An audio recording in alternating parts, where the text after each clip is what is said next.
Hello guys, health sanitary inspector में आप सभी विद्यार्थियों का स्वागत है। आज मैं आप सभी विद्यार्थी को एचएसआई हेल्थ सैनिटरी इंस्पेक्टर का लेसन 5 कराऊंगा, मानवीय व्यवहार विज्ञान। मेरे चैनल को लाइक एंड सब्सक्राइब करें एंड शेयर भी करें ज़्यादा से ज़्यादा। मानवीय स्वभाव और इसको प्रभावित करने वाली बातें। मानवीय स्वभाव शरीर और मन के विचारों से किसी व्यक्ति का स्वभाव बनता है। मानवीय स्वभाव किसी न किसी उत्तेजना के उत्तर में रिस्पॉन्स के आधार पर होता है। जैसे एक बच्चा देखता है कि कुत्ता उस तरफ दौड़ा आ रहा है, उसको देखते ही बच्चा उसके आगे दौड़ने लग जाता है। कुत्ते को देखना बच्चे के लिए उत्तेजना है और बच्चे का दौड़ना रिस्पॉन्स है। व्यक्ति के मन में और शरीर में रिस्पॉन्स पैदा होने के निम्नलिखित कारण है।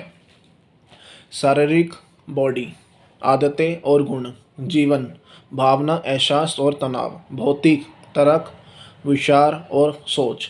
मानवीय स्वभाव को प्रभावित करने वाली बातें। मानवीय स्वभाव बहुत उलझा हुआ है। कई बातें इसको प्रभावित करती है जो निम्नलिखित अनुसार है। वातावरण। मनुष्य एक सामाजिक प्राणी है और जिस वातावरण में वह जीवन व्यतीत करता है उसमें से कुछ दृश्य, स्पर्श और सुगंध उत्तेजना पैदा करते हैं। समाज में रहते हुए मनुष्य को अपना स्वभाव मेल मिलाप वाला रखना पड़ता है। सामाजिक कार्यों में लगे व्यक्तियों को अपने स्वभाव में और भी नमी रखनी पड़ती है। मन के विचार और एहसास। मनुष्य का स्वभाव काफ़ी हद तक अपनी भावनाओं पर निर्भर करता है। जब हम किसी को कहते हैं कि यह गुस्से वाला व्यक्ति है, तब वह व्यक्ति अपनी भावनाओं के अनुसार कार्य कर रहा होता है। मानवीय स्वभाव में डर, खुशी और भूख शामिल है तथा आदमी अपने आंतरिक मन के भावों को प्रकट करने के लिए समाज में विचरता है। आवश्यकताएं। मनुष्य का स्वभाव उसकी ज़रूरतों के अनुसार होता है। अकेले रहने से उसकी ज़रूरतें पूरी नहीं हो सकती। समाज में रहते हुए मनुष्य को दूसरों की वस्तुएं लेनी और देनी पड़ती है, इसलिए उसको अपने वहम का त्याग करना पड़ता है।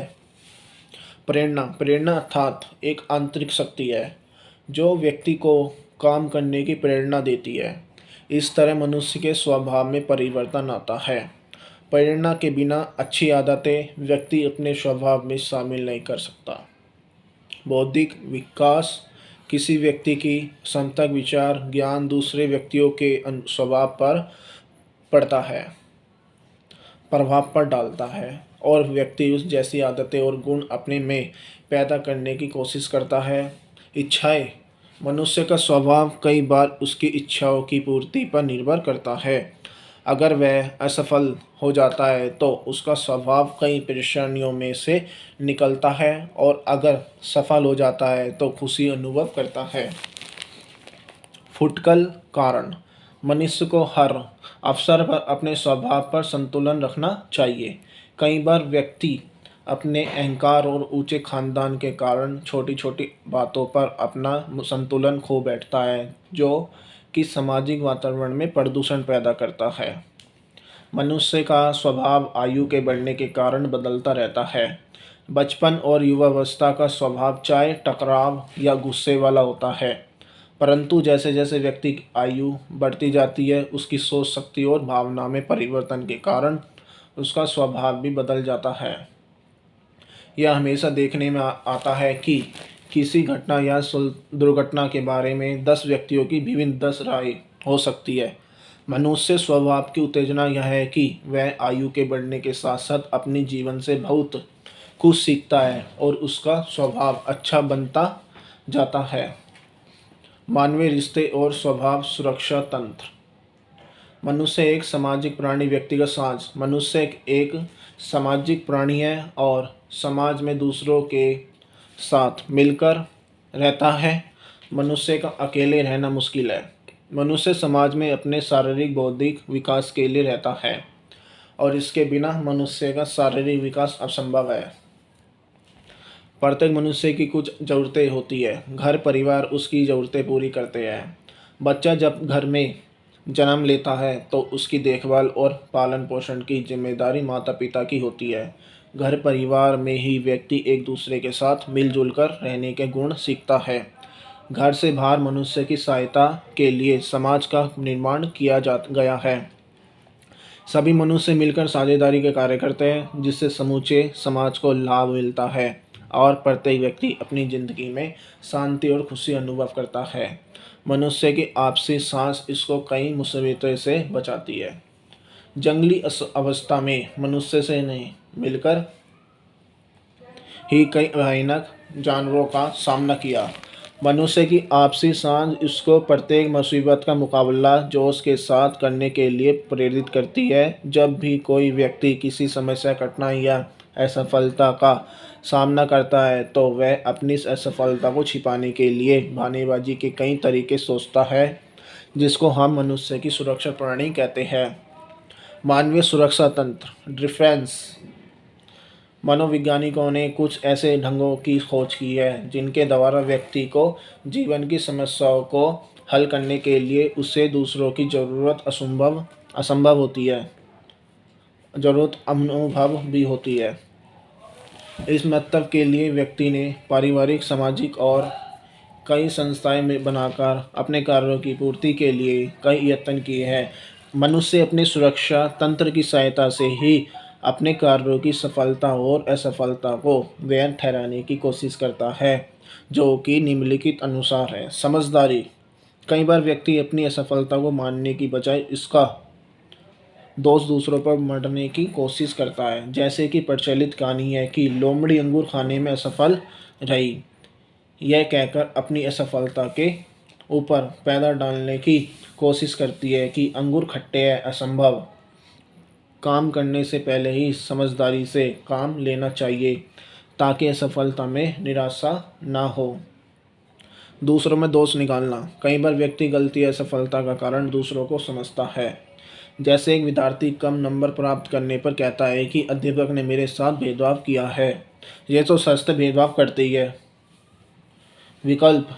कई बार व्यक्ति अपनी भूमिका और गुणों को किसी दूसरे व्यक्ति से अधिक समझता है और दूसरों में कम। जैसे एक विद्यार्थी पढ़ने में होशियार नहीं होता, परंतु गीत संगीत में उसकी प्रतिभा अधिक होती है।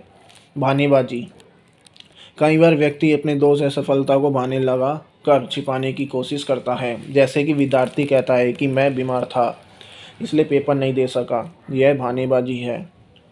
दूसरों पर गुस्सा निकालना। एक व्यक्ति को दफ्तर में अफसर ने डांटा, घर आकर उसने सारा गुस्सा अपनी पत्नी और बच्चों पर निकाला। रोने लग जाना। कई बार व्यक्ति कमजोरी या असफलता को छिपाने के लिए बच्चों की तरह रोने लग जाता है। ऐसी दी गई कुछ उदाहरणें इस बात का प्रमाण है कि व्यक्ति अपने बचाव डिफेंस के लिए कैसे बहानेबाजी का निर्माण करता है। सच्चाई को छिपाने के लिए बहानेबाजी करना मनुष्य के लिए अच्छी बात नहीं है। यह तो सच्चाई से भागने वाली बात है और व्यक्ति के आत्मविश्वास को कमज़ोर करने वाली। मानसिक तौर पर स्वस्थ व्यक्ति कभी भी बहानेबाजी नहीं करता, बल्कि हर हालत में सफलता प्राप्त करने के प्रयत्न करता है। मानवीय स्वभाव में सीखने और प्रेरणा की प्रवृत्ति। लर्निंग। सीखना व्यक्ति के जीवन और उन्नति के लिए बहुत ज़रूरी है। सीखने से भाव है कि किसी वस्तु के प्राप्त हुई जानकारी नहीं, बल्कि प्राप्त हुई जानकारी को एक गुण के आधार पर जीवन में अपनाने की वृद्धि है। कुछ सीखने से ही व्यक्ति अच्छी आदतें सीखता है। सीखने का सिलसिला व्यक्ति की पूरी ज़िंदगी ही चलता रहता है। सीखने के लिए ज़रूरी बातें। व्यक्ति में सीखने की तीव्र इच्छा होती है। सीखने की प्रवृत्ति कुछ बातों पर निर्भर करती है जो निम्नलिखित अनुसार है। समझदारी। सीखना व्यक्ति की समझदारी के ऊपर निर्भर करता है। तेज़ दिमाग वाले व्यक्ति जल्दी सीख जाते हैं और कम दिमाग वाले सीखने में चुस्त रह जाते हैं। सीखने की प्रवृत्ति पारिवारिक गुणों पर भी निर्भर करती है। आयु एग्री। सीखने में आयु का भी काफ़ी प्रभाव होता है। 25 साल की आयु तक सीखने की शक्ति तेज होती है और 80 साल के बाद सुस्त हो जाती है। जैसे कहा जाता है कि बूढ़े तोते पढ़ते मुश्किल से है। सीखने का वातावरण। सीखने में वातावरण काफ़ी सहायक होता है। पाठशाला, अध्यापक, किताबें तथा अन्य सामान पढ़ाई के लिए अच्छा वातावरण पैदा करते हैं। शारीरिक और मानसिक स्वास्थ्य। Physical and mental health. सीखने के लिए शारीरिक और मानसिक रूप से स्वस्थ होना जरूरी है। शारीरिक तौर पर बहरे, अंधे और बीमार व्यक्ति को पढ़ना मुश्किल है। मानसिक तौर पर डरपोक, चिंताजनक और तनावग्रस्त व्यक्ति कम ही सीखते हैं। शिक्षा के सिद्धांत, प्रिंसिपल्स ऑफ लर्निंग। मनोवैज्ञानिकों ने शिक्षा के कई सिद्धांतों की खोज की है, जिसके अनुसार व्यक्ति तेज गति के साथ कई चीज़ें अपने आस पड़ोस में ही से सीख लेता है। सीखने के कुछ सिद्धांत निम्नलिखित अनुसार है। प्राकृतिक इच्छा, व्यक्ति में सीखने की प्रवृत्ति शक्ति होती है, जिसके अनुसार वह सीखने में रुचि रखता है। व्यक्ति बचपन से ही बड़ों से सीखता है। सीखने की कोशिश, व्यक्ति कुछ ना कुछ सीखने की कोशिश करता है और गलतियां करता हुआ काफ़ी कुछ सीख जाता है। यह तरीका दिव्य और काफ़ी पुराना है। देखना, सीखना और नकल करनी, देखना, सीखना और नकल करनी यह व्यक्ति की बचपन की आदत है। छोटा बच्चा बड़ों को देखकर उनकी नकल करता और सीखता है। करना और सीखना, करो और सीखो का सिद्धांत बहुत लाभदायक है, जिसके अनुसार व्यक्ति अपने हाथों से काम करना सीखता है और फिर उसको जिंदगी भर भूलता नहीं है। याद करना और सीखना, याद करके व्यक्ति अपनी सीखने की क्षमता को काफ़ी बढ़ा लेता है। उसको इतिहास की घटनाएं, तथ्य और कविताएं जुबानी याद हो जाती है। अंतर्ध्यान ध्यान, जब कोई व्यक्ति किसी बड़ी समस्या में उलझ जाता है तो वह उसमें से निकलने के लिए अंतर्मुखी सोचता है और इस समस्या को हल करने की कोशिश करता है।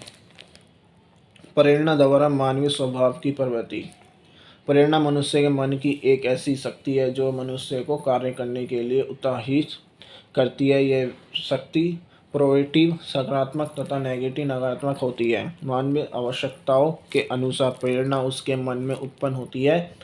मनुष्य की ज़रूरतें कई प्रकार की होती है और उनकी पूर्ति के लिए प्रेरणा शक्ति भी अलग अलग होती है। प्रेरणा शक्ति के प्राण प्रयोग के लिए मनुष्य निम्नलिखित मानवीय आवश्यकताओं की पूर्ति करता है। जीवन की आवश्यकताएं, यह आवश्यकताएं मनुष्य के जीवित रहने के लिए जरूरी है। भूख, प्यास, नींद आवश्यकता है। बीमार व्यक्ति के लिए दवाई की आवश्यकता है। इनकी पूर्ति के लिए इच्छा शक्ति की आवश्यकता है। सामाजिक आवश्यकताएं, व्यक्ति सामाजिक प्राणी है। मिलजुल कर रहने के लिए उसने समाज की स्थापना की है। सामाजिक जरूरतों की पूर्ति के लिए सभी का मेल मिलाप आवश्यक है। आर्थिक आवश्यकता, इकोनॉमिक नीड्स, अपने जीवन के निर्वाह के लिए व्यक्ति को आर्थिक साधनों की आवश्यकता पड़ती है। इसकी पूर्ति के लिए दृढ़ इच्छा शक्ति चाहिए। स्वावगामी आवश्यकताएं, मनुष्य में अपनी प्रतिभा शक्ति और स्वाभिमान बढ़ाने की इच्छा होती है। इसकी पूर्ति के लिए वह आर्थिक प्रेरणा द्वारा यत्न करता है। मोटिव, यह एक सिद्धांत संयुक्त कार्य है और समाज में सभी मिलजुल कर मोटिवेशन का काम करते हैं। मोटिवेशन कार्यों के लिए कई बार इनाम या आर्थिक सहायता भी दी जाती है। परिवार भलाई की स्कीमों को सफल करने के लिए मोटिवेशन का काम बड़े स्तर पर किया जा रहा है।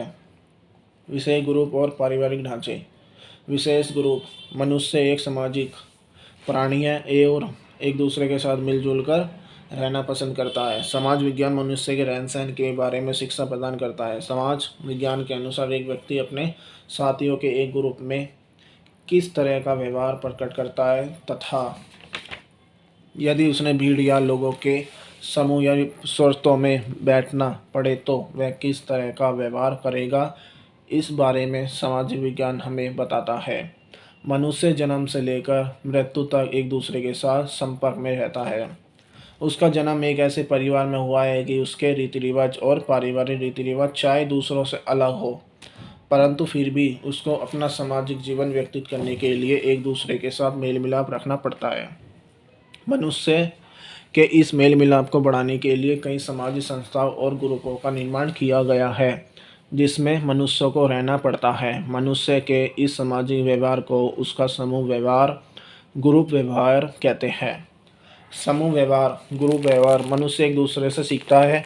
अपने माता पिता, अध्यापक, दोस्तों से सामाजिक व्यवहार के बारे में सीखता है। उसको मनुष्य का एक दूसरे के साथ निजी संपर्क कहते हैं। इस संपर्क के साथ मनुष्य का सामाजिक ज्ञान बढ़ता है और व्यक्ति एक दूसरे के साथ विचार विमर्श करके जीवन की बारीकियों के बारे में जानकारी प्राप्त करता है। कुछ व्यक्ति मिलकर किसी साझी संस्था का निर्माण करते हैं सभी सदस्य मिलकर संयुक्त रूप में संस्था के कार्यों को आगे बढ़ाते हैं। इस तरह व्यक्तियों ने मिलजुल कर कई सामाजिक ग्रुप स्थापित किए हैं। इनके द्वारा समाज की भलाई के कार्य किए जाते हैं। जब इन अलग अलग ग्रुपों के सदस्य आपस में मिलते हैं तो उनको ग्रुप व्यवहार कहते हैं।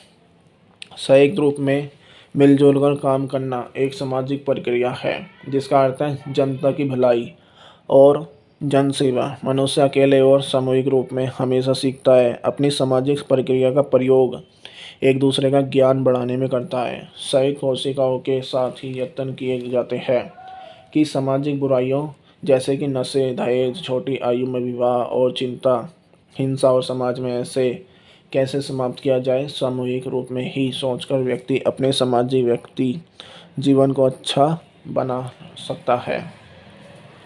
ग्रुप आचरण साझे तौर पर सामाजिक कार्य किए जाते हैं। इनकी सफलता के लिए ईमानदारी और सच्चाई बहुत ज़रूरी होती है। इससे साझे यत्नों में सफलता मिलती है। सामाजिक कार्यों को पूरा करने के लिए प्रत्येक ग्रुप का एक लीडर होना आवश्यक है। सामाजिक संस्थाएं अपने अपने ग्रुप के लीडरों की देखरेख में काम करती है और किसी भी सामाजिक कार्यक्रम और समस्या को पूरा करने के लिए साझे यत्न किए जाते हैं। इसके साथ साझा और सामाजिक कार्य करने में खुशी मिलती है। पारिवारिक ढांचा किसी भी मनुष्य की प्राथमिक इकाई परिवार है। परिवार की परिभाषा इस प्रकार है। परिवार ऐसे व्यक्तियों का समूह है जिसमें व्यक्ति की पैदाइशी साझ है।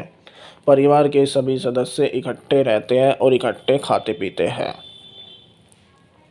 फैमिली इज ग्रुप और बायोलॉजिकल रेस्टोरेंट इन विच लिवल together and eating form common canteen. पैदाइशी साझ ने अभिप्राय है माता पिता और बच्चों का खून का रिश्ता। परिवार हमारी एक सांस्कृतिक इकाई है जिसमें माता पिता, बच्चे, चाचा चाची, दादा दादी, ताई ताई सारे इकट्ठे ही एक ही घर में रहते हैं और यहाँ से ही अपनी सभी ज़रूरतें पूरी करते हैं और खाने पीने की साझ भी रखते हैं। व्यक्ति का इकट्ठे रहने का यह पहला पड़ाव है जिसको परिवार कहते हैं। पारिवारिक रचना फैमिली। परिवार मनुष्य के जन्म के साथ ही अस्तित्व में आते हैं। इसकी रचना का चक्कर करियर ऑफ फैमिली चलता रहता है जिसमें समय के अनुसार कई परिवर्तन आते रहते हैं। पारिवारिक रचना के 4 पड़ाव हैं जो निम्नलिखित अनुसार है। पहला पड़ाव स्टेट ऑफ फॉर्मेट। परिवार का आरंभ स्त्री और पुरुष के विवाह से होता है। यह परिवार का प्रथम पड़ाव है।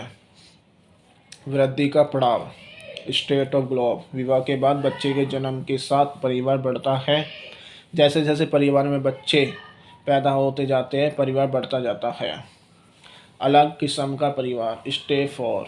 परिवार में जन्म लेने वाले बच्चे जब बड़े होते हैं तो उनका विवाह कर दिया जाता है। वे अपने माता पिता से अलग रहना शुरू कर देते हैं। ऐसा करने से वे एक नए परिवार का निर्माण करते हैं। परिवार का टूटना स्टेट ऑफ। परिवार में माता पिता की मृत्यु से और बच्चों के विवाह हो जाने के कारण पहला परिवार टूट जाता है और दूसरे परिवार का निर्माण होता है। परिवार की किस्में टाइप ऑफ फैमिली। परिवार की मुख्य तौर पर 3 किस्में टाइप ऑफ फैमिली हैं जो कि निम्नलिखित अनुसार है। अकेला परिवार न्यूक्लियर फैमिली। इस परिवार में पति पत्नी और उनके अविवाहित बच्चे रहते हैं। यह सारा परिवार एक ही घर में रहता है और एक जगह पर सभी सदस्य खाते पीते हैं। इस परिवार में माता पिता का नियंत्रण होता है। संयुक्त परिवार जॉइंट फैमिली। इस संयुक्त परिवार में माता पिता, अविवाहित बच्चे और विवाहित चाचा चाची, दादा दाई सारे इकट्ठे ही रहते हैं। इन सबका खून का रिश्ता होता है और एक ही परिवार में रहते हैं, खाते पीते हैं। इस परिवार में बड़ों का नियंत्रण होता है। 3 पीढ़ियों का परिवार। इस परिवार में 3 पीढ़ियों के बच्चे इकट्ठे रहते हैं जैसे माता पिता, दादा दादी, परदादा परदादी, पोते पड़पोते। ये सभी ही 3 पीढ़ियों के परिवार में इकट्ठे रहते हैं। परिवार व्यक्ति की प्राथमिक शारीरिक, मानसिक और बचपन की जरूरतों को पूरा करने के लिए अस्तित्व में आए हैं। परिवार में रहकर व्यक्ति मानवीय गुण प्राप्त करते हैं और अपने आप को सुरक्षित अनुभव करता है। सामाजिक प्रक्रिया और इसके नियंत्रण। सामाजिक प्रक्रिया समाज में रहने के लिए व्यक्ति को कुछ नियमों का पालन करना पड़ता है ताकि उसके संबंध दूसरों के साथ अच्छे और मैत्रीपूर्ण हो। संयुक्त रूप में व्यक्ति मिल कर साझे कार्यों को करे। सामाजिक विज्ञान व्यक्ति को इकट्ठे बारे में आवश्यक जानकारी प्रदान करते हैं और उसको एक आदर्श व्यक्ति के आधार पर समाज का सदस्य बनने को प्रेरित करता है। समाज विज्ञान व्यक्ति के वास्तविक कार्य व्यवहार के बारे में विशेष तौर पर सुझाव देता है। एक हेल्थ सेंटर इंस्पेक्टर को लोगों के व्यवहार की जानकारी होनी बहुत ज़रूरी है, क्योंकि व्यक्ति की बहुत सी निजी और सामूहिक ज़रूरतें होती है जिनका पूरा करने के लिए हेल्थ सेंटर इंस्पेक्टर को सहायता करनी पड़ती है। सामाजिक प्रक्रिया में एक व्यक्ति की पोजीशन महत्वपूर्ण समझी जाती है। अगर उसको कुछ अधिकार प्राप्त हो और उन अधिकारों की सुरक्षा समाज करता है तो समूचा सामाजिक जीवन सुंदर बन सकता है। मानवीय अधिकार। मानवीय अधिकारों की यह बात 19वीं शताब्दी में शुरू की गई थी। 1948 में यूएनओ की जनरल असेंबली ने एक प्रस्ताव पास करके मानवीय अधिकारों को मान्यता दी, जिसको रीट्स कहते हैं, जिसके अनुसार प्रत्येक व्यक्ति के रहने के लिए स्वस्थ वातावरण और अच्छी सेहत के लिए डॉक्टरी सेवाओं की व्यवस्था की गई है। 1959 में पुनः यूएनओ की जनरल असेंबली ने बच्चों के अधिकारों के बारे में प्रस्ताव पास किया, जिसको declaration of the right of child कहते हैं। इसके अनुसार माताओं और बच्चों को विशेष अधिकार दिए गए हैं। विश्व स्वास्थ्य संगठन WHO के संविधान के अनुसार यह माना गया है कि दुनिया के सारे लोगों के समूचे रहन सहन और अच्छी सेहत देने के यत्न किए जाए, जिसमें रंग, नस्ल और राष्ट्रीयता का कोई भेदभाव न हो। विश्व स्वास्थ्य संगठन WHO के संविधान के अनुसार यह माना गया है कि दुनिया के सारे लोगों के समूचे रहन सहन और अच्छी सेहत देने के यत्न किए गए, जिसमें रंग, नस्ल और राष्ट्रीयता का कोई भेदभाव न हो। सामाजिक प्रबंध नियंत्रण। Social control. निस्संदेह स्वास्थ्य संभाल की जिम्मेदारी व्यक्ति की अपनी होती है, परंतु कुछ बातें ऐसी हैं जो अकेला व्यक्ति अपने आप पूरी नहीं कर सकता। जो अकेला व्यक्ति अपनी आप पूरी नहीं कर सकता, उसको दूसरों की सहायता लेनी ही पड़ती है। इसलिए सामाजिक संस्थाएं और राज्य सरकार उसकी सहायता कर सकते हैं। सामाजिक संस्थाएं व्यक्ति की निजी और स्वास्थ्य संबंधी ज़रूरतें पूरी करने में सहायता करती है और राज्य सरकारें कानून बनाकर उस पर नियंत्रण करती है। राज्य सरकार ने अपने संविधान में ये प्रबंध किए होते हैं कि वे लोगों की भलाई के लिए स्कीमें चालू करें ताकि समाज के लोगों का अधिक से अधिक भला हो सके। राज्य सरकारें व्यक्ति के काम करने वाले संस्थाओं के पर भी सुविधाओं का प्रबंध करती है और लोगों की स्वास्थ्य संभाल के लिए स्वास्थ्य संस्थाएं स्थापित करके स्त्रियों और बच्चों की स्वास्थ्य संभाल का काम करती है। भारतीय संविधान में लोगों की सेहत संभाल के लिए अधिकारों का वर्णन है, जिस कारण जनता की भलाई के लिए कई योजनाएं देश भर में सरकारी नियंत्रण में चल रही है। मानवीय स्वभाव की प्रमुख विशेषताएं। मानवीय स्वभाव एक पेचीदा प्रक्रिया है। यह बताना कठिन है कि अगले चरण में मनुष्य किस प्रकार का व्यवहार करेगा। मानवीय स्वभाव के समूहपूर्ण कार्य है और हम पूर्ण विश्वास के साथ मानवीय व्यवहार के संबंध में दावे के साथ कुछ नहीं कह सकते। मानवीय स्वभाव को जानने के संबंध में बिहेवियरल कॉम्पोनेंट्स सभी पक्षों का अध्ययन करना पड़ता है। मानवीय स्वभाव के इन विभिन्न पक्षों को विज्ञान सहित मानवीय शरीर की रचना आदि का विश्लेषण करने की आवश्यकता पड़ती है। विज्ञान और परमार्थ। जगत यह माना जाता है कि मनुष्य और पशुओं की भावनाएं मूल रूप में एक जैसी है। मनुष्य भी एक सामाजिक प्राणी है। इसके पशुओं के व्यवहार और सामाजिक प्राणियों के व्यवहार में समानता है।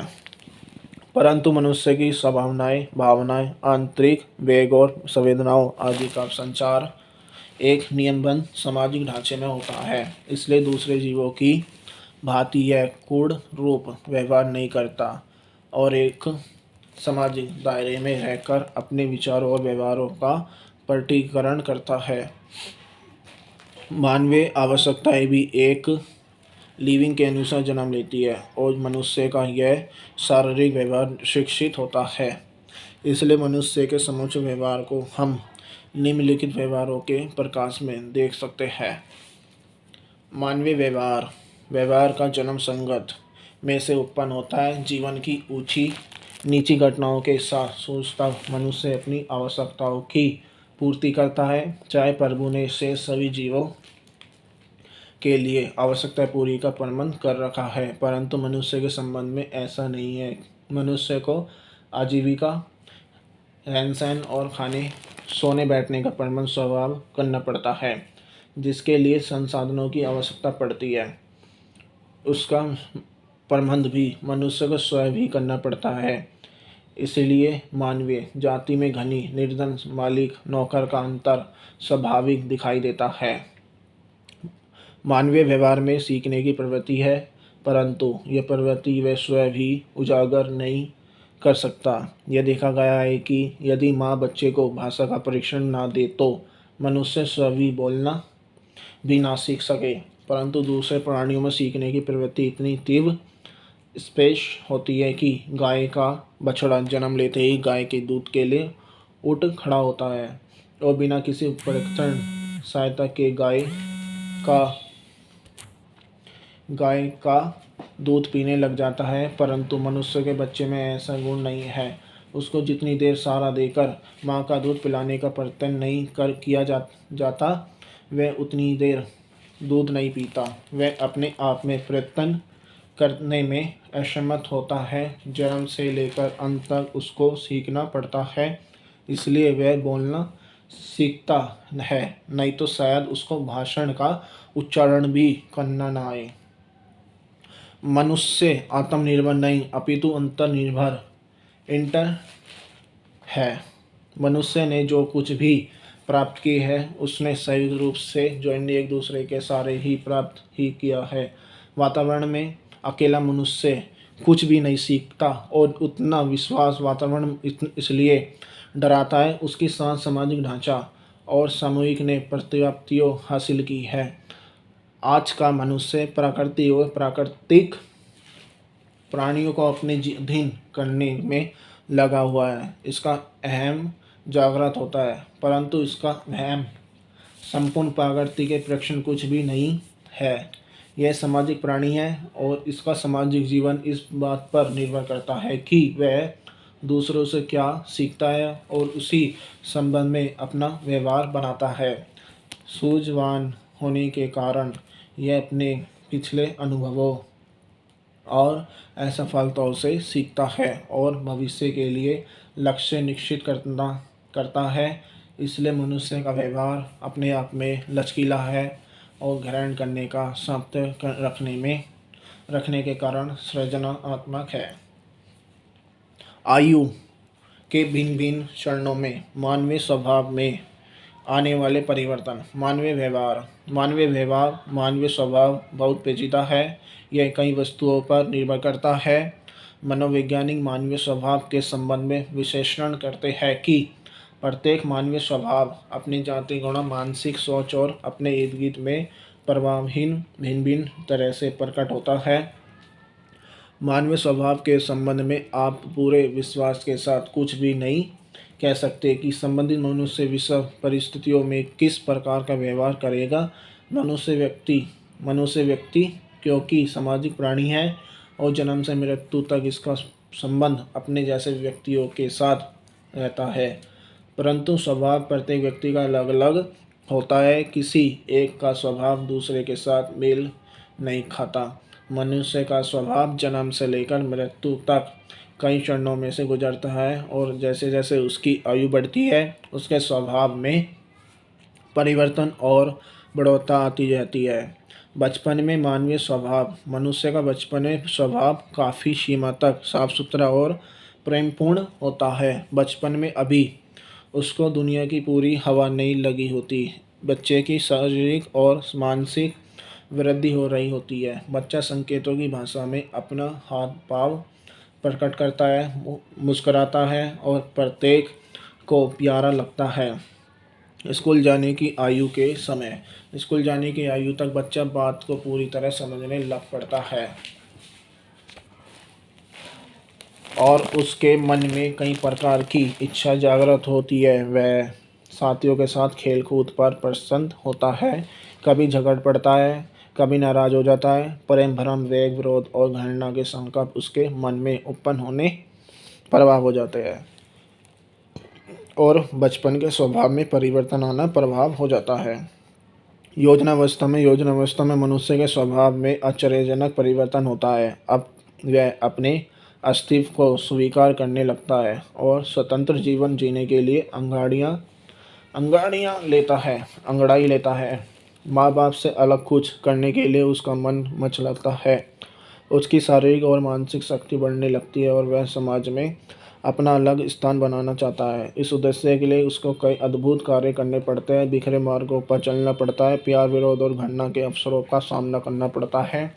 योजनावस्था में उसका स्वभाव तनाशा और विरोधियों को कुचल देने वाला बन जाता है। नई योजनाओं ढांचों गुणपंथी जैसी दुर्घटनाओं और घटनाओं के साथ सूचता युवाओं की आदतों पर बन जाता है। मानवीय आयु का यह भाग भी मनुष्य के स्वभाव में कटुताएं, विरोध और घृणा कर भर देता है और इसके विपरीत यदि मनुष्य अपनी रचनात्मक सोच द्वारा अपने आंतरिक गुणों का प्रकीकरण करता है तो उसका स्वभाव मानवीय गुणों से भर जाता है। वह अपनी मानव जाति का कल्याण मांगता है, प्रेम, संस्कार और सहनशीलता का प्रदर्शन करता है, समाज कल्याण के कार्यों में भाग लेता है। जीवन को एक भाईचारे के रूप में देखकर शांति, अहिंसा और प्रेम के कारण वातावरण की संरचना करता है। योजनावस्था में यह भी मानवीय स्वभाव का भाग है कि वह विश्व भाईचारे और विश्व शांति के लिए विचार करे और विश्व शांति के लिए सोचे। योजनावस्था में मानवीय स्वभाव अपने आसपास से ही प्रभाव ग्रहण करता है और उसके अनुभव ही चलता है। वृद्धावस्था के समय मानवीय स्वभाव नरम पड़ता जाता है। शारीरिक और मानसिक निर्बलता शक्ति न होने के कारण मनुष्य दूसरों पर निर्भर हो जाता है। इस आयु में मानवीय स्वभाव शक्ति भाव और प्रसन्नता जैसा हो जाता है। युवावस्था की कठोरता और घृणा का मौनी प्रभाव हो जाती है। संपूर्ण शक्ति दुर्बल होने के कारण मनुष्य दूसरों का सहारा ढूंढता है। अधिक आयु में मानवीय स्वभाव मित्रता एवं मनुहारों से भरा होता है, जीवन से उपेक्षा अनुभव करता है और इस संसार से चले जाने के लिए अनुनय न्याय करता है। मानसिक स्वास्थ्य और मनोरोग। मानसिक स्वास्थ्य अच्छे स्वास्थ्य का एक महत्वपूर्ण भाग है। अपनी शारीरिक तंदुरुस्ती में हम मानसिक अवस्था को भी शामिल करते हैं। विश्व स्वास्थ्य संगठन WHO के अनुसार ये मनुष्य की मानसिक स्थिति ठीक नहीं है तो हम उसको ठीक अर्थों में स्वस्थ व्यक्ति नहीं कह सकते। स्वस्थ जीवन में मानसिक अवस्था का ठीक ठाक होना ही मानसिक स्वास्थ्य है, नहीं तो यह स्वास्थ्य का अधूरापन है। हम किसी दावे के साथ नहीं कह सकते कि कोई मनुष्य मानसिक रूप से ठीक है अथवा नहीं, क्योंकि मनुष्य का मानसिक व्यवहार भी सुनिश्चित नहीं है।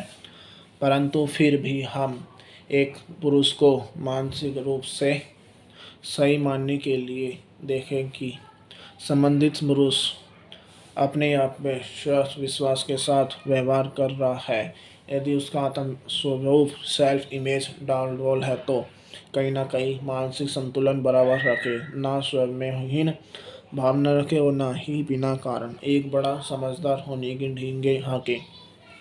प्रत्येक अवस्था में एक सारता एक समान मानसिक निरोगता का चिन्ह है। एक मानसिक रूप में संतुलित व्यक्ति प्रेम भरी सामाजिक सांस रखने की प्रवृत्ति रखता है। अपनी बात सुनाए और दूसरों की बात और परामर्श का सम्मान करना ही मानसिक निरोगता है। यदि हम इस प्रवृत्ति के विपरीत व्यवहार करते हैं तो हम मानसिक रूप में संपूर्ण नहीं होते। मानसिक रूप में एक सुयोग्य व्यक्ति दुख सुख में डावाडोल नहीं होता, जीवन की प्रत्येक स्थिति का सामना करता है और कभी भी मन नहीं हारता, क्योंकि जीवन घर्षणपूर्ण है। यदि मानवीय जीवन की कठिनाइयाँ या मुश्किलों से मुंह फेरता है तो उसको सफलता मिलनी कठिन है। बहादुर मनुष्य के शब्दकोश में असंभव नामक कोई शब्द नहीं होता। मन का बहादुर व्यक्ति ही मानसिक स्वभाव का स्वामी होता है। मानसिक रोग। मानसिक रोगों का विश्लेषण करना उतना ही कठिन है जितना किसी को मानसिक रोगी कहना। परंतु फिर भी किसी व्यक्ति के संबंध में मानसिक रोगों का पता लगाने के लिए विश्व स्वास्थ्य संस्था ने कुछ नियम दिए हैं। मन बुद्धि अवस्था। यह अवस्था मानसिक स्वास्थ्य विकसित होने में रह गए विकारों के कारण पैदा होती है। कई बार जन्मजात कारणों से यह रोग उत्पन्न हो जाता है। स्त्री की गर्भावस्था में शारीरिक स्वास्थ्य का ध्यान रखने के लिए उसको पौष्टिक और संतुलित भोजन देने के आवश्यकताएं होती है, परंतु कई कारणों से स्त्री पूरे पौष्टिक तत्वों से सही भोजन नहीं लेती, चाहे उसका कारण निडरता हो अथवा अज्ञाता। परंतु भोजन तत्वों की कमी के कारण गर्भ के दौरान बच्चे का विकास ठीक ढंग से नहीं होता, जिसके कारण अधूरी अवस्था में बच्चा जन्म से ही शारीरिक और मानसिक कमियों के साथ जन्म लेता है, जिसके कारण बच्चे का शारीरिक विकास अंग बुद्धि मस्तिष्क शारीरिक बुद्धि वृद्धि भी आवश्यकता के अनुसार नहीं होती। इसलिए मानसिक वृद्धि अथवा मानसिक कमी रह जाती है। मानसिक विकार। इसका संबंध गर्भावस्था के साथ है। यदि माँ के पेट में के अंदर बच्चे का पूरा विकास नहीं होता तो दोष कहीं ना कहीं तो पड़ता है। कई बार डर की अवस्था के कारण, छूत अथवा अन्य किसी आंतरिक विकार के कारण बच्चे का मस्तिष्क पूर्णतः विकसित नहीं होता। मस्तिष्क में दोष का अथवा है। अधूरी सोच। कई बार फिजिक्स के कारण जैसा कि और डिवलस स्पेस के कारण ऐसा मानसिक विकार उत्पन्न हो जाता है। मानसिक तनाव। मानसिक अवस्था को बिगाड़ने वाला यह सबसे बड़ा प्रदूषण है। आज मनुष्य तनाव, चिंता, वहम, भ्रम और तनाव का जीवन व्यतीत कर रहा है, जिसके कारण कई प्रकार के फोबिया और हिस्टेरिया के कारण मानसिक रूप में रोगी हो जाता है। ऐसी अवस्था में चिकित्सा करनी भी कठिन हो जाती है। इसके कारण मनुष्य की मानसिक दशा और बिगाड़ जाती है, क्योंकि वहमी मनुष्य टकराव से चिकित्सा नहीं करवा सकता, इसलिए इलाज लंबा और अधूरी अवस्था में ही रहता है। व्यक्ति में विकार। कई बार मनुष्य का मस्तिष्क इतना प्रदूषित हो जाता है कि वह मानसिक रूप में गलत पग उठाता है, जो कि संपूर्ण समाज में घृणा की दृष्टि से देखे जाते हैं। यदि कोई व्यक्ति नशेड़ी होकर सामाजिक शांति व चैन में विघ्न डालता है तो कोई उसको अच्छा नहीं कहेगा। जुआ खेलना, शराब पीना अथवा अन्य नशों का प्रयोग करना और दूसरों को इनके प्रयोग के लिए उकसाना सभी असामाजिक कार्य है। इसी प्रकार यह व्यक्ति यदि कोई चोरी करता है अथवा बलात्कार करता है तो यह सामाजिक दृष्टिकोण से गलत कार्य है। इसी प्रकार ऐसे कार्य करने वाले व्यक्ति समाज में मानसिक रूप से रोगी कहे जाते हैं और लोगों की वहम, अमन, शांति भंग करते हैं। गैर अमानसिक मानसिक भय। हमारा मानसिक स्वभाव। मानसिक स्वास्थ्य। मनुष्य में भय की भावना प्राकृतिक है। यह जन्मजात शरीर में होती है तथा मृत्यु तक रहती है। यह अपने आप में रोग नहीं और न ही उसको रोग समझकर चिकित्सा करवाने की आवश्यकता है। यह प्राकृतिक रूप में शरीर का एक द्रव्य है, जैसे निरंतर भोजन और भोग। इसी प्रकार चौथा तत्व भय है, जिसको डर भी कहते हैं। डर को डर ही समझा जाए तो कोई रोग नहीं, परंतु जब हम डर से डरने लग जाते हैं तो यह रोग बन जाता है। कई मनुष्य कई प्रकार की अज्ञानता, वहम और अंधविश्वास के कारण डरने लगते हैं, जबकि ये सभी वैचारिक और गैर अनुमानित भय होते हैं। इनका कोई ठोस प्रमाण अथवा अस्तित्व नहीं होता। इसको फोबिया कहते हैं। पदार्थवाद के युग में मनुष्य की सारी दौड़ भौतिक सुख प्राप्त करने वाली पैसा एकत्रित करने में लगी हुई है, और इस दौड़ में मनुष्य का इतना फंसा और अंधा पड़ा हुआ है कि पैसे के बिना उसको और कुछ दिखाई नहीं देता। सिर से लेकर पाँव तक माया जाल में फंसा पड़ा है और अपना नैतिक परिवर्तन करने तक पहुंच गया है। इस तनावपूर्ण वातावरण में मनुष्य कई प्रकार के शारीरिक और मानसिक रोगों का शिकार हो गया है। रोगों के इलाज के लिए नगर में सैकड़ों की संख्या में विशेषज्ञ डॉक्टर सहित दूरस्थ गांवों तक नीम हकीम हजारों की संख्या में मानवीय रोगों की चिकित्सा में लगे हुए हैं। लाखों करोड़ रुपए चिकित्सा पर व्यस्त किए जा रहे हैं, परंतु फिर भी कई मनुष्य ऐसे हैं जो अंध, बेहोशी और पागलों वाला जीवन व्यतीत कर रहे हैं। मनोरोग कई प्रकार के हैं और इनमें से एक रोग है फोबिया। यह एक ऐसा रोग है जिसमें भय, भ्रम और आतंक शामिल है। फोबिया योनी भाषा का शब्द है जिसका अर्थ है डरना, चिंता करना और आतंक का धारणी होना। फोबिया से पीड़ित मनुष्य स्वयं को अकेला, दुर्बल और असमर्थ समझता है। मनोविशेषण डॉक्टरों के अनुसार फोबिया एक ऐसा रोग है जिसमें बिना किसी कारण काल्पनिक और स्वमयी भय लगाता है। डर के कारण मनुष्य अपना जीवन अस्त व्यस्त कर लेता है, जबकि वास्तविकता में कुछ भी नहीं होता। फोबिया कई प्रकार का होता है। प्रथम प्रकार के फोबिया रोगी को बंद अथवा बंद कमरे से भय लगता है। वह बाथरूम का दरवाज़ा अथवा खिड़की खुली रखकर स्नान करता है, अकारण भय अनुभव करता है। श्वास भी कठिनता से आता है तथा बाहर निकलकर भागने को मन करता है। इस रोग को क्लौस्ट्रोफोबिया कहते हैं। दूसरी प्रकार के फोबिया रोग में रोगी को एकांत से भय लगता है। वह घर में अकेला डरता है, अंधेरा हो तो वह अकेला बाहर नहीं निकलता। इसको मोनोफोबिया कहते हैं। तीसरी प्रकार के फोबिया के रोगी को पानी से भय लगता है। जैसे आंकलन से ग्रस्त कुत्ते को पानी से भय लगता है, उसका नाम हाइड्रोफोबिया है। चौथी प्रकार के फोबिया रोगी ऐसे होते हैं जिनको जरा सा भी चुभन लग जाए तो वे भयभीत हो जाते हैं। जैसे किसी ने टीका लगाया हो। इसका टीका त्वचा में सुई के साथ छेद करके लगाया जाता है। हालांकि सुई इतनी बारीक होती है कि त्वचा में जाने पर मामूली दर्द होता है, परंतु दर्द का ध्यान ना करते हुए केवल सुई की शक्ल देखकर ही भयभीत होते जाना भी शब्द है। इस भय को मोनोफोबिया कहते हैं। ऐसे रोगी को भय सताता रहता है कि कहीं मैं बीमार ना हो जाऊं। जब वह किसी को बीमार देखता है तो अचेतन अवस्था में ही इस विचार से डर जाता है कि कहीं इस रोग का संक्रमण मुझे ना लग जाए। पांचवी प्रकार के फोबिया रोगी को एग्लोफोबिया कहते हैं। इस प्रकार के वहम भरम व्यक्ति कोई दवाई, कैप्सूल, ऑपरेशन अथवा इंजेक्शन लगवाने से भयभीत हो जाता है। ऑपरेशन का नाम सुनकर ही कांप उठता है। छठी किस्म फोबिया के रोगी की होती है, जो खुले स्थान पर जाने से डरता है। उसको बाहर खुले स्थान पर भय लगता है कि आकाश में उड़ता हुआ विमान कहीं उस पर ना आ गिरे। युद्ध के दिनों में चलती तोपों के गोलों से भय लगता है कि यदि मैं बाहर निकलता तो तोप का गोला कहीं मुझ पर ना गिर पड़े।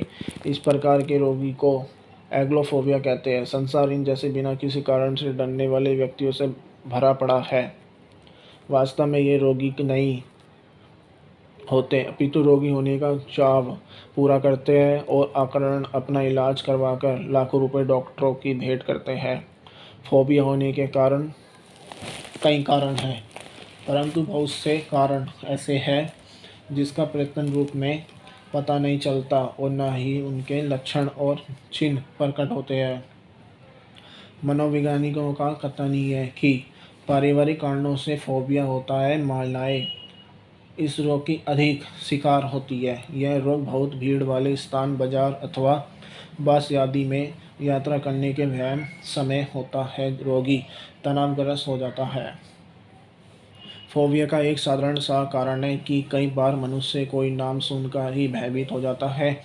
जैसे पुलिस थाने के नाम से कई लोग भयभीत हो जाते हैं, जेल के नाम से डर जाते हैं। कई बार घबराहट, बेचैनी, पसीना आना, हृदय की धड़कन का बढ़ना, जीभ सूखना, किसी के सामने आने से शर्म अनुभव करना, किसी के सामने तक बोल ना सकना, ये सभी आंतरिक भय के कारण हैं। फोबिया के साथ जहाँ मनुष्य चिंतित और तनावग्रस्त रहता है, वहीं सिर दर्द, कमर दर्द, उदासी, बेचैनी आदि भी अनुभव करता है। फोबिया के संबंध में खोजें हो रही है और विशेषज्ञों का विचार है कि किसी व्यक्ति के मन में वहम और भ्रम आ जाते हैं और फोबिया हो जाता है। डॉक्टरों का मानना है कि इंद्रियों से कोई सूचना जब मस्तिष्क के सक्रिय भाग में पहुंचती है तो इस केंद्र से पता लगाया जा सकता है कि यह किस कारण घटित हुआ है। मस्तिष्क का एक चेतन भाग है, कॉर्टेक्स। यह इंद्रियों से भाव ग्रहण करने, एमिग्डाला तक पहुंचता है। वह मस्तिष्क के केंद्र में केंद्र के साथ संपर्क जुड़ता है। यदि कॉर्टेक्स संचेत न हो तो फोबिया रोग से बचा जा सकता है। मनोविज्ञान का कहना है कि ऐसे अचेत भय की स्थिति से यदि मनुष्य दूर रह जाए तो फोबिया रोग नहीं लगता। रोगी को वास्तविकता से अवगत करवाया जाए कि फोबिया कोई रोग नहीं अपितु गैर अनुमानित भय ही हमें रोगी अवस्था की ओर धकेलता है। अच्छे विचार, धार्मिक रुचि और परमात्मा के स्मरण से फोबिया भय समाप्त हो जाता है और मनुष्य फिजूल के भय से बचा रहता है। मनोरोग विश्वव्यापी समस्या। Mental health problem have global implications. विश्व भर में मनोरोगियों की संख्या में वृद्धि हो रही है। विश्व भर में विकास की आड़ में इस रोग का विस्तार हो रहा है। इस एकाधिकारवादी पूंजीवादी वातावरण में उद्योगपतियों की ओर से श्रमिक वर्ग का शोषण इस रोग में वृद्धि करता है। विकसित देशों में मनोरोगियों की संख्या बढ़ रही है। अमेरिका में अस्पतालों के 50% बिस्तरों पर मनोरोगी ही विराजमान है। विकासशील देशों में ही मनोरोगी बढ़ रहे हैं। ये रोगी शहरी क्षेत्रों में अधिक है और ग्रामीण क्षेत्रों में इसका प्रकोप कम है। प्रगतिशील विचार और आधुनिकीकरण के कारण वातावरण में मनोरोग बढ़ रहा है। भारत में भी स्थिति गंभीर है। मनोरोगियों की संख्या है तो अधिक, परंतु अस्पतालों आंकड़ा विभाग की सूचना के अनुसार इसकी पूर्ण सूचना उपलब्ध नहीं है, क्योंकि मनोरोगियों की गणना करने की कोई प्रणाली लागू नहीं है और सभी डॉक्टर मानसिक रोगों की चिकित्सा भी नहीं कर सकते। एक सामान्य डॉक्टर को शायद पता भी न लगता हो कि कौन सा रोगी मानसिक विकार का शिकार है। कई बार सामाजिक लज्जा के कारण भी घर के सदस्य यह नहीं बताते कि कोई पारिवारिक सदस्य मनोरोगी है, क्योंकि सामाजिक रूप से पागलों को घृणा की दृष्टि से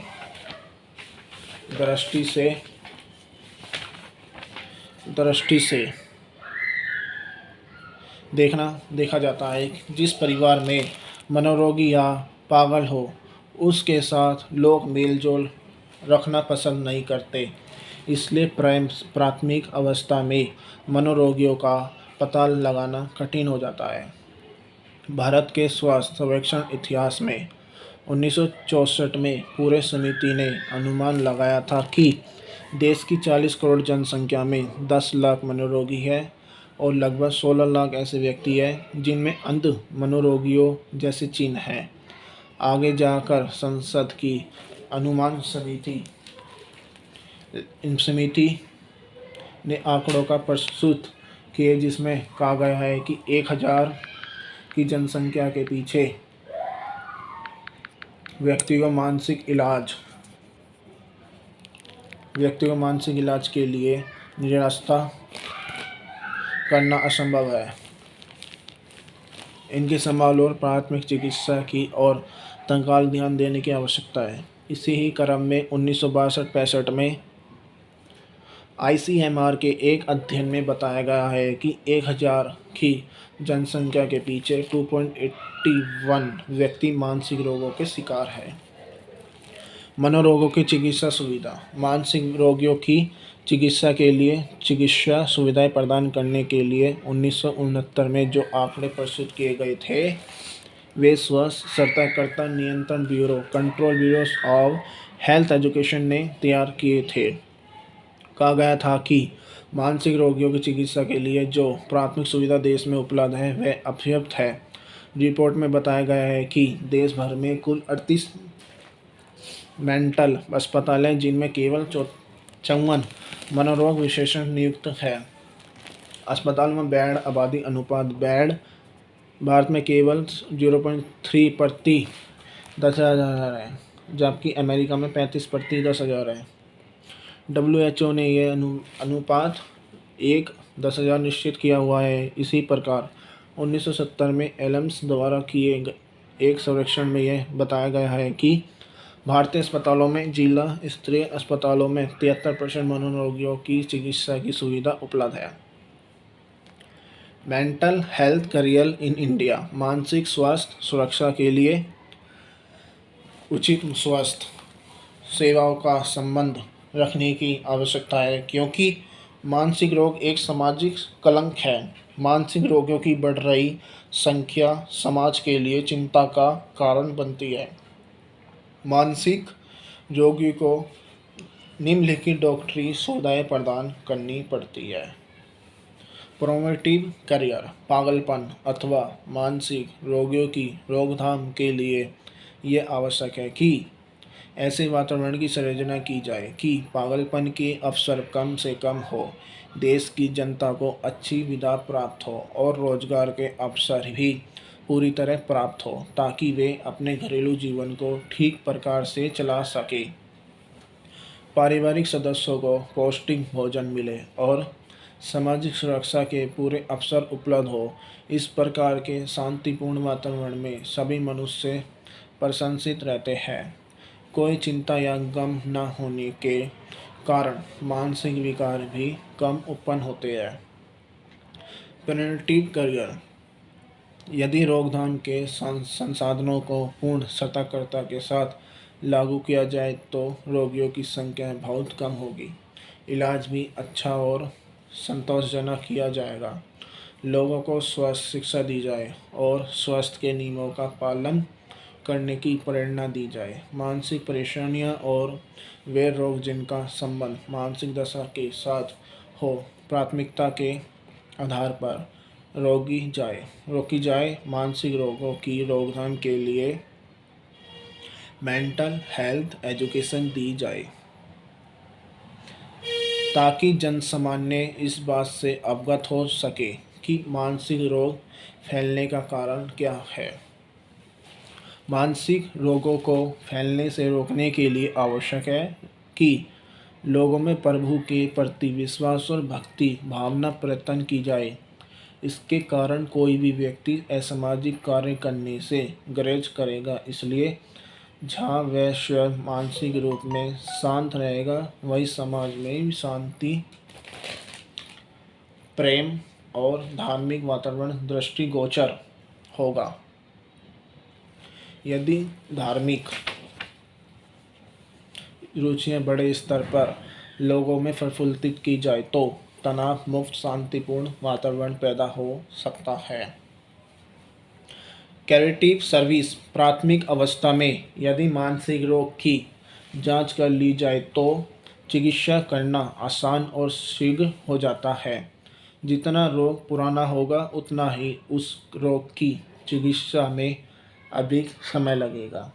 कई बार रोग अंतिम चरण पर पहुंचा हुआ होता है, इस कारण इलाज भी नहीं हो सकता और यदि हो तो बहुत महंगा होता है। मानसिक रोगियों के लिए आपात सेवाएं इमरजेंसी सर्विस प्रदान करने का प्रबंध भी होना चाहिए। जहाँ तक हो सके मानसिक रोगियों को अस्पताल में दाखिल करके चिकित्सा की सुविधा होनी चाहिए। इससे चिकित्सा पूरी तरह होती है और रोगी अधर में ही चिकित्सा छोड़कर नहीं भागता।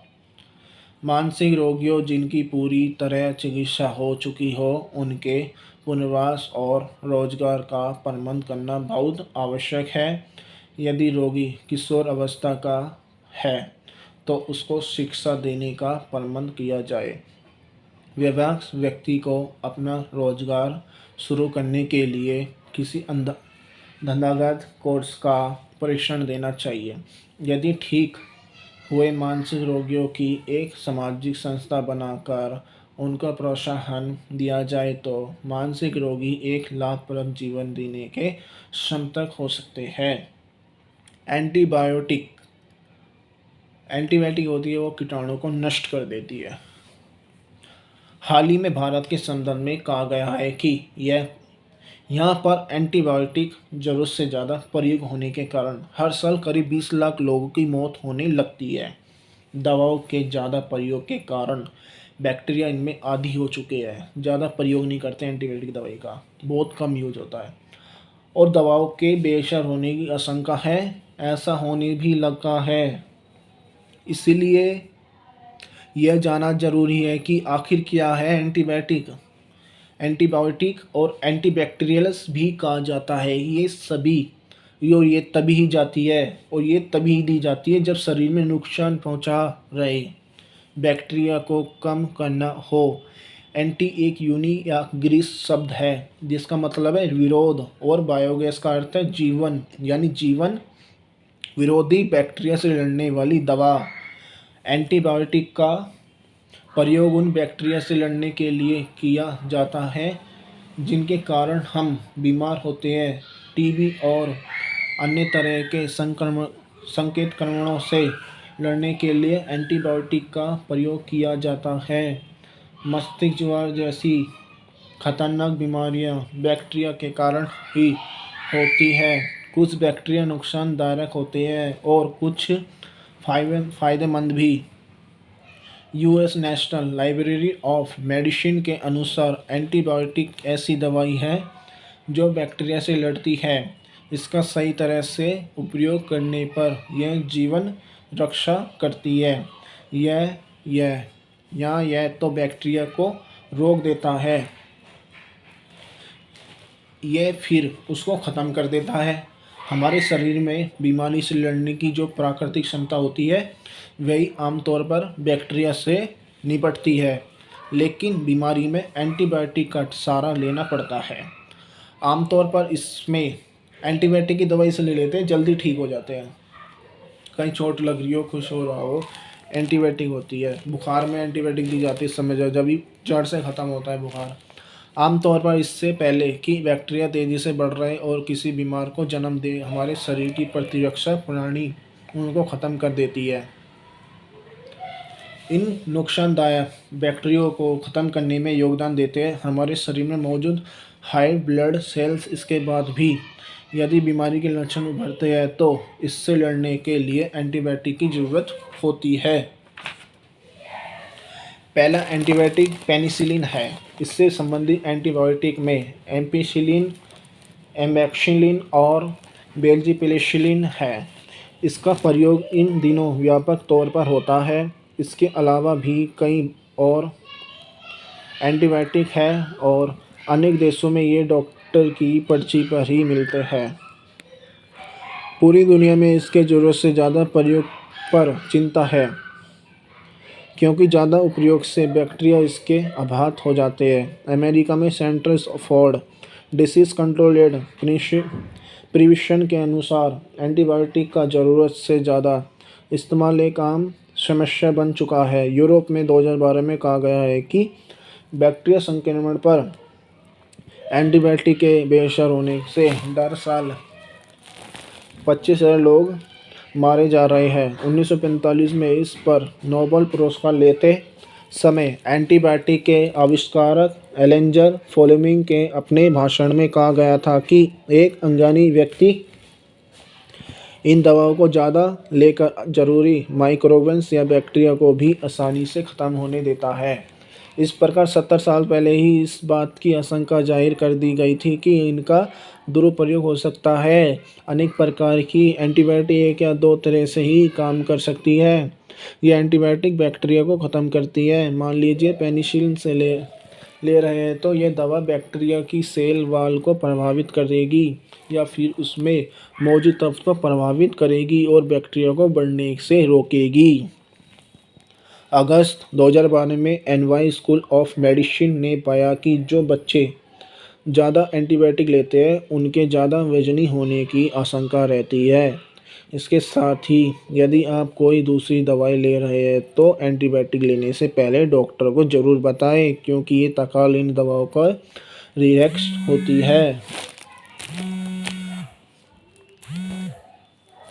कुछ एंटीबायोटिक में यह सतर्क है कि इनको खाते समय कुछ खान-पान को रोक दिया जाए और कुछ को खाना खाने के बाद ही लेना होता है। उदाहरणतः टेट्रासाइक्लिन नामक एंटीबायोटिक लेते समय इसके बाद कुछ के उत्पाद नहीं लेने चाहिए। और यदि डॉक्टर ने मेटाडोल लेने को कहा है और हम शराब का सेवन कर रहे हैं तो एलर्जी या रिएक्शन हो सकता है। Stanford university school of medicine से में हुई रिसर्च में पाया गया है कि घातक बैक्टीरिया से शुगर भी बढ़ने की आशंका रहती है। मुंह में फंगस इन्फेक्शन या फिर पेट का गड़बड़ होना, इसके साइड इफेक्ट क्या क्या है इसको इस तरह से जान सकते हैं। या कुछ एंटीबायोटिक के नाम में जिनकी ज़्यादा डोज होने पर दुष्परिणाम सामने आ सकते हैं, जैसे सल्फोनामाइड्स की ज़्यादा डोज से किडनी में स्टोन होने की आशंका रहती है। टाइमेथोलोप्रिन की ज़्यादा डोज से खून में गड़बड़ी या खराबी। टेट्रासाइक्लिन की ज़्यादा डोज से धूप को न सहन कर पाने की स्थिति। क्लिंडामाइसिन की ज़्यादा डोज से बुजुर्ग लोगों में कोलाइटिस की आशंका। पेनिसिलिन की ज़्यादा डोज से चेहरे जुबान में सूजन या सांस लेने में परेशानी। एरिथ्रोमाइसिन और एमाइग्लोसाइंटस की ज़्यादा डोज से किडनी पर असर की आशंका रहती है। हाल ही में यह बात भी सामने आई है कि 30 साल बाद कोई नई एंटीबायोटिक खोजी जा रही है। यह है टैक्सोब्लोजिक, जो टीबी से लड़ने के काम आएगी। विश्व स्वास्थ्य संगठन के अनुसार भारत में औसतन 11 एंटीबायोटिक दवाई हर साल ली जाती है। देश में 12.9 अरब गोलियां 2010 में खाई गई। यह आपका पार्ट कंप्लीट हो गया है। राधा स्वामी जी।